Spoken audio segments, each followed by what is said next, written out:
Bulletin की शुरुआत करेंगे बड़ी खबर के साथ। बड़ी खबर धार से इस वक्त आपको बता दें, मंत्री उषा ठाकुर का विवादित बयान सामने आया है। आदिवासियों को लेकर उन्होंने विवादित बयान दिया है।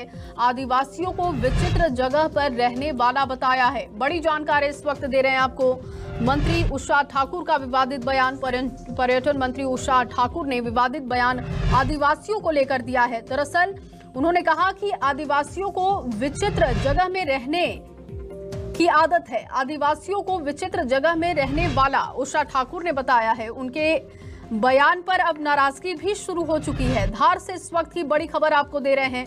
मंत्री उषा ठाकुर का विवादित बयान, आदिवासियों को लेकर उन्होंने विवादित बयान दिया। आदिवासियों को विचित्र जगह में रहने वाला बताया। और जाहिर सी बात है कि जब मंत्री की तरफ से इस तरीके का विवादित बयान सामने आया है तो इस पर खूब सियासत भी होगी।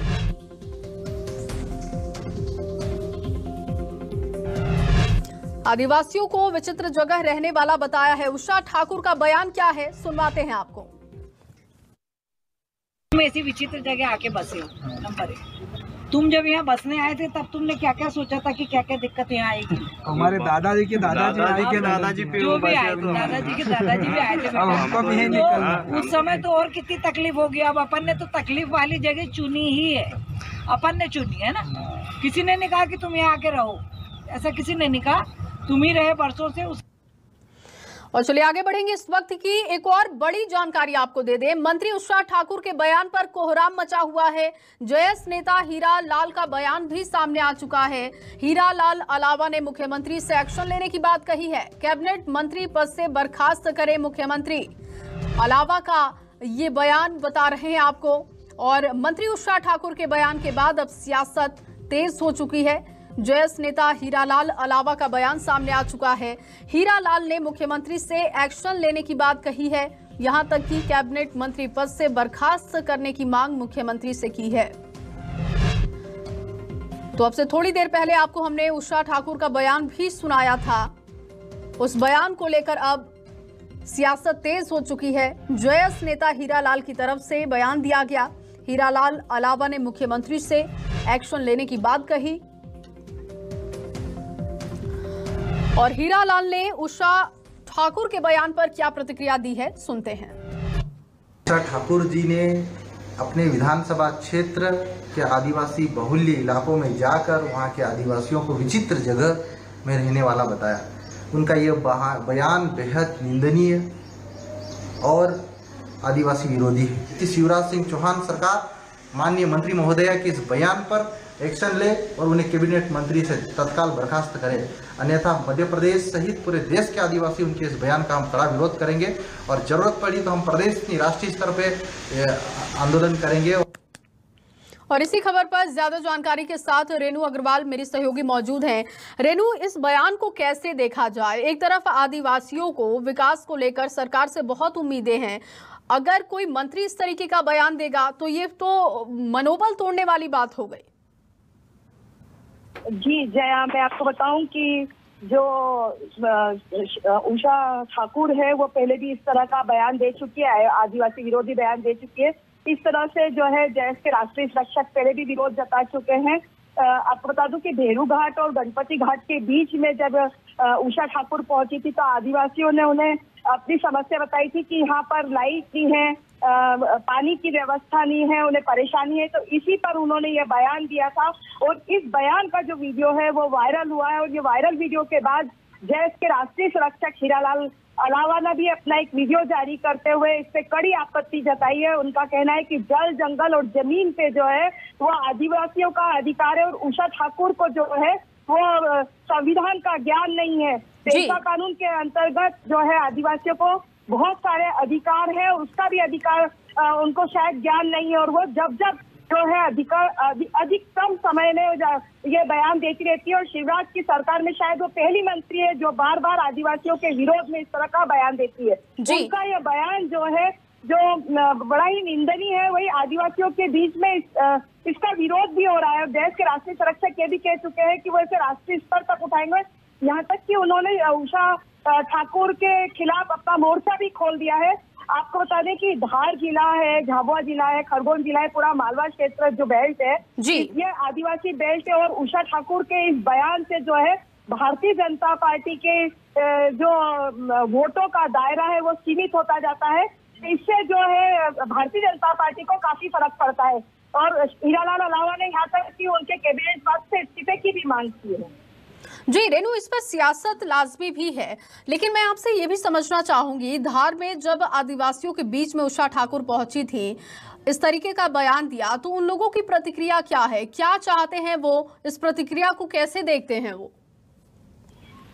उनका कहना है कि वो तो अपनी मांगों को लेके उनसे बात करने के लिए पहुंचे थे, लेकिन उन्होंने इस तरह का बयान दिया है तो ये निंदनीय तो ही, साथ ही ये वीडियो भी इसीलिए वायरल हुआ है ताकि इस पर जो है आदिवासियों के बीच में यह बात जाए कि उषा ठाकुर जो है ये इस तरह का आदिवासी विरोधी बयान दे रही है। और इस पर जो है आदिवासी नेताओं के, अन्य नेताओं के इस पर बयान आए तो इस पर सबसे पहले जयस के राष्ट्रीय संरक्षक हीरालाल अलावा ने अपना बयान जारी किया है, जिसे उन्होंने भी सोशल साइट पे इस बयान को वायरल किया है। जी, और रेनू, उषा ठाकुर का ये बयान, जाहिर सी बात है किस कॉन्टेक्स्ट में उन्होंने कहा ये तो वो बेहतर समझती होंगी, लेकिन अगर पब्लिक आप इस तरीके के बयान देती हैं तो सियासत इस पर तेज होनी लाजमी भी है। हीरालाल ने मोर्चा भले ही खोल दिया है, लेकिन ये बात सबको समझनी होगी कि आदिवासी के हित में, आदिवासियों के हितों के लिए कोई भी सरकार अब तक इतनी प्रतिबद्ध नहीं दिखाई दी है। बिल्कुल आप सही कह रही हैं कि धार जिले में आपको बता दूं कि सेवा भारती है, राष्ट्रीय स्वयंसेवक संघ है, लगातार आदिवासियों के बीच में जाकर उनके लिए काम कर रहा है, लेकिन उषा ठाकुर का ये जो बयान आया है उससे उनके सबके कामों को भी धक्का लगता है। वही जो है उषा ठाकुर के ये बयान जो है आदिवासियों के बीच में बेहद निंदनीय माना जा रहा है और इससे जो है आदिवासियों में बहुत आक्रोश भी देखा जा रहा है। जी, और रेनू आपसे ये भी समझना चाहूंगी, किस कार्यक्रम के तहत धार पहुंची थी उषा ठाकुर? क्या यहाँ पर कार्यक्रम था जो आदिवासियों के बीच पहुंची थी? जी नहीं, वो कोई कार्यक्रम नहीं था, वो भेरू घाट और गणपति घाट के बीच में से निकल रही थी। उस दौरान जो है आदिवासियों ने उनसे चर्चा करना चाहिए तो वो रुकी थी और वो नकारम नदी के किनारे पर रुकी हुई थी। वहां पर चूंकि अभी 2-3 रोज पहले पानी जो है वो रेड कलर का हो गया था, कोई केमिकल मिला होने से आदिवासियों ने कहा था कि ये जो पानी है वो लाल हो रहा है, यहाँ केमिकल मिला दिया गया है। और यहीं से बिजली और सड़क की भी समस्या है और लोगों को काफी समस्या का सामना करना पड़ता है। इस पर उन्होंने ये बयान दिया था जी, जो ये बात सामने आई है। जी, और रेनू इस वक्त क्या आपकी उषा ठाकुर से इस मसले को लेकर कोई बातचीत हुई? क्या आपने बात करने की उनसे कोशिश की? क्या इस तरीके का बयान उन्होंने क्यों दिया? जी नहीं, मेरी उनसे कोई बात नहीं हुई उषा ठाकुर से, क्योंकि जिस तरीके से ये वीडियो आया उसके तुरंत बाद डॉक्टर हीरालाल अलावा का बयान आ गया, तो हमने उषा ठाकुर से बात नहीं की है। लेकिन बताया जा रहा है कि उषा ठाकुर का कहना है कि वो पहुंची थी और लोगों ने जो है। रेनू आपको रोकूंगी, अब्बास जी इस वक्त हमारे साथ जुड़े हुए हैं। अब्बास जी बहुत स्वागत है आपका न्यूज़ 24 मध्य प्रदेश छत्तीसगढ़ पर। धन्यवाद। उषा ठाकुर के बयान को लेकर आपकी क्या प्रतिक्रिया होगी? देखिए, कोई नई बात तो है नहीं, वो इससे पहले भी इस तरह की बयानबाजी करती आ रही है। मुझे तो हैरत है कि मुख्यमंत्री उन पर कोई कार्रवाई नहीं करते। ये तो आदिवासी पूरे समुदाय का अपमान है मेरी नजरों के अंदर, और शायद सबकी नजरों में होगा। ये इस तरह की बयानबाजी निरंतर करना, कोरोना गाइडलाइंस का निरंतर उल्लंघन करना, इससे पहले किस तरह से वो कोरोना को भगा रही थी वो बयान भी हमने सुने थे। उससे पहले भी उनके इस तरह के बयान आए हैं जिससे किसी न किसी वर्ग को परेशानी हो। तो ऐसी बातों का संज्ञान मुख्यमंत्री महोदय नहीं लेकर क्या संरक्षण दे रहे हैं उनको, और अपने बयान पे स्पष्टीकरण दें कि अगर सही है तो। मैं निंदा करता हूँ इस तरह के बयान का। आदिवासी समाज और उनके पूर्वजों को विचित्र कहना, ये किस तरह की बात है, किस तरह का कहना है, किस संदर्भ में कहा गया है, घोर निंदनीय है। माफी मांगना मुझे लगता है कि अब बहुत देर हो चुकी है। माननीय मुख्यमंत्री इसका संज्ञान लें कि निरंतर एक मंत्री महोदय उनके जो सरकार में रहे वो बयान पे बयान देती हैं जिससे कोई ना कोई वर्ग आहत होता है, तो वो उनका इस्तीफा हो या फिर उनको हटाया जाए। जी, जयस के नेता ने तो इन्हें बर्खास्त करने की मांग की है, इसको लेकर आपकी क्या प्रतिक्रिया होगी? बिल्कुल सही मांग है। मैंने भी अभी, मुझे जयस की मांग का नहीं पता था, लेकिन मैंने भी आपके सामने आपके न्यूज़ 24 चैनल के ऊपर यही मांग की जी। अब बहुत हो चुका है, एक के बाद एक मंत्री का इस तरह के उल जलूल बयान देना।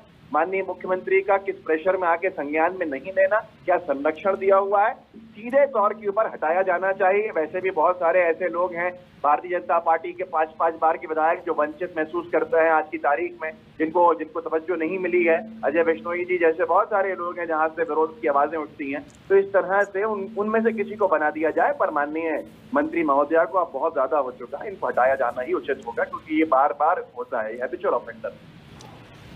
राजपाल सिसोदिया जी भी हमारे साथ जुड़ चुके हैं। राजपाल सिसोदिया जी, बहुत स्वागत है आपका न्यूज 24 मध्य प्रदेश छत्तीसगढ़ पर। नमस्कार जी नमस्कार सर। उषा ठाकुर के बयान को लेकर क्या प्रतिक्रिया आपकी होगी, कैसे देखते हैं आप इसे? देखिए, उषा ठाकुर जी का बयान मैंने तो सुना नहीं है, आपके टीवी चैनल पे ही मैंने अभी पता चला है मुझे कि कुछ उन्होंने एक बार आपको बयान सुना देते हैं और फिर मैं लौटती हूँ आपके पास। बयान एक बार चलाया जाए। विचित्र जगह आके बसे हो, नंबर 1। तुम जब यहाँ बसने आए थे तब तुमने क्या क्या सोचा था कि क्या क्या दिक्कत यहाँ आएगी? हमारे दादाजी के दादाजी जो भी आए थे, दादाजी के दादाजी भी आए थे। तो उस समय तो और कितनी तकलीफ होगी। अब अपन ने तो तकलीफ वाली जगह चुनी ही है, अपन ने चुनी है ना। किसी ने नहीं कहा कि तुम यहाँ आके रहो, ऐसा किसी ने नहीं कहा। तुम ही रहे बरसों से। राज्यपाल जी, अब तो आप सुन लिए होंगे, अच्छे से आपने सुना और समझ भी लिए होंगे। सवाल इस बात का है कि अगर कैबिनेट मिनिस्टर को इस तरीके का बयान दे, जिम्मेदारी विकास की आप लोगों की है और विकास के नाम पर इस तरीके का बयान क्या जायज लगता है आपको? देखिए, किस संदर्भ में है, आगे पीछे का कुछ भी समझ में नहीं आ रहा है। दो लोग बात कर रहे हैं, वो कह रहे हैं और वो उनको समझा रहे हैं कि आप जो लोग जहाँ रह रहे हैं वह स्थान जो है जंगल में है और असुविधाओं वाला स्थान है और आपने चूज करा है। मैं समझता हूँ कि इसके आगे क्या बात हुई, इसके बाद में क्या बात हुई, अगर पूरा बयान आएगा तो पूरी परिस्थिति सामने आएगी। अभी आपकी इस पर कोई प्रतिक्रिया नहीं होगी? नहीं, इसके अंदर सिर्फ इतना सा आया है कि दो लोग बात कर रहे हैं, वो उनसे वो कह रहे हैं कि आप अपने इस स्थान पर अपनी मर्जी से रहने आए हैं। उन्होंने एक शब्द का इस्तेमाल किया, राज्यपाल जी, एक शब्द का इस्तेमाल किया। बयान के ऊपर किसी प्रकार की बहस चालू करना और उसमें कांग्रेस का ये कह देना, बात बहस की है ही नहीं राज्यपाल जी। सवाल सिर्फ इतना सा है, विचित्र जगह में रहने वाला, इसका मतलब क्या है? अगर आदिवासी जल जंगल जमीन यही ध्येय है उनका, अगर आप उससे बोले विचित्र जगह पर रहने वाला, इस बयान को आप कैसे सही ठहरा सकते हैं? मैं आपको भी सुन रहा था, मैंने उषा जी को भी सुना जी। मैं अभी कांग्रेस के प्रवक्ता महोदय को भी सुन रहा था, उन्हें भी नहीं मालूम है कि इसके पहले की क्या घटनाक्रम है, पर उन्होंने मध्य प्रदेश से उनका इस्तीफा भी स्वीकार कर लिया। अगला मंत्री कौन बने, अजय बिश्नोई जी बने, ये भी उन्होंने नाम बता दिया। मुख्यमंत्री का काम भी कांग्रेस ने कर दिया और मंत्रिमंडल का इस्तीफा भी राज्यपाल के द्वारा स्वीकार होता वो भी उन्होंने स्वीकार कर लिया। सब हो गया। वास्तविक स्थिति का पता ही नहीं है, वास्तविक स्थिति कांग्रेस को मालूम ही नहीं है। उषा जी ने किस संदर्भ में बात कही किसी को नहीं मालूम है, मुझे भी नहीं मालूम है, और हम बहस कर रहे हैं। कितनी आश्चर्य नहीं, वो बयान है और बयान हम लगातार सुना रहे हैं। देखिए राज्यपाल जी, भले आप इस पर जवाब नहीं दे रहे हैं, चलिए ठीक है। इस बयान को जब आप समझ जाएं तो मुझे लगता है कि आपको न्यूज 24 मध्य प्रदेश छत्तीसगढ़ से वापस बातचीत करनी चाहिए। अब्बास हाफिज भी लगातार हमारे साथ बने हुए हैं। अब्बास जी, क्या आप कहेंगे, क्योंकि राज्यपाल जी तो कह रहे हैं कि आगे पीछे का बयान तो आप लोगों ने सुना नहीं, किस संदर्भ में वो बात कर रही हैं, लेकिन उससे पहले कांग्रेस ने सारे फैसले कर दिए।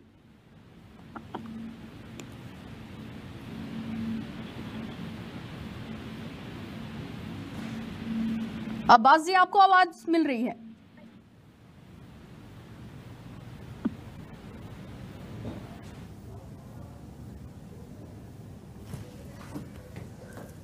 चलिए, आवाज नहीं पहुंच पा रही है राजपाल सिंह जी, लेकिन लगातार हम देख रहे हैं उषा ठाकुर का ये बयान सिर्फ अभी नहीं है कि विवादित बयान को लेकर हम आज आपसे सवाल कर रहे हैं। इससे पहले भी कोरोना को लेकर भी उन्होंने कुछ ऐसा ही बयान दिया था कि जो शोभनीय नहीं था। तो इस पर आप क्या कहेंगे? क्यों वो हर बार इस तरीके का बयान दे रही हैं कि वो सुर्खियों में आ जा रही हैं? जनता के साथ, आत्मीयता के साथ में सीधी बात करती जी। अब हो क्या गया है कि आजकल अगर सीधी बात कोई बोल दो, दिन को दिन बोल दो, तो जो रात सुनना चाहता है उसको बुरा लग जाता है कि रात बोलना थी, क्योंकि हमको तो रात सुनना थी। तो राजनीति में अब ये एक ट्रेंड सा चल गया, एक आदत सी बन गई कि जो लोगों को अच्छी लगे वो बात करो। पर उषा दीदी का जो स्वभाव है, जिस प्रकार से वो बात करती है, वो बड़ी आत्मीयता के साथ अपना समझ के सीधी बात करती है। और सीधी बात कई बार बुरी लग जाती है लोगों को, सीधी बात का अर्थ का कुछ और अर्थ निकाल लिया जाता है। मैं समझता हूँ कि ये जो घटनाक्रम है, इस घटनाक्रम में सीधे सीधे वनवासी अंचल में रहने वाले हमारे बंधु जो है उनको कोई समस्या है और समस्या को लेकर बात हो रही है, और जब बात हो रही है तो उस स्थान पर जहां वो निवास कर रहे हैं उस स्थान को लेकर मैं समझ रहा हूँ कि बात हो रही है, आधे अधूरी बात से जो समझ में आ रहा है, और उसमें वो कह रही है कि भाई इस स्थान को निवास करने के लिए आपने चूज करा है, इसलिए जब आपने इस स्थान को चूज करा तो यहाँ की भौगोलिक परिस्थिति, यहाँ की जो प्राकृतिक परिस्थिति, इन सब से आप वाकिफ हैं। बिल्कुल, लेकिन उसके विकास तो की जिम्मेदारी, भले ही भौगोलिक परिस्थितियां जो भी हों, लेकिन उसके आगे के विकास की जिम्मेदारी सरकार की होती है सर, आपको ये भी समझना होगा। अब्बास हफीज भी लगातार हमारे साथ बने हुए